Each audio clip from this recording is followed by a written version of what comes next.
Чем удивит мужчина, о котором ты часто думаешь?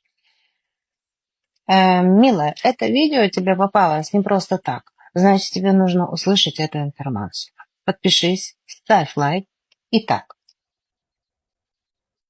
мужчина, о котором ты часто вспоминаешь в последнее время, не может без тебя. Он не смог забыть и отпустить. Жалеет о том, что отдалился от тебя. С его стороны много ревности. Боится, что тебя кто-то уведет у него. Вот именно поэтому он принял решение, что будет добиваться тебя.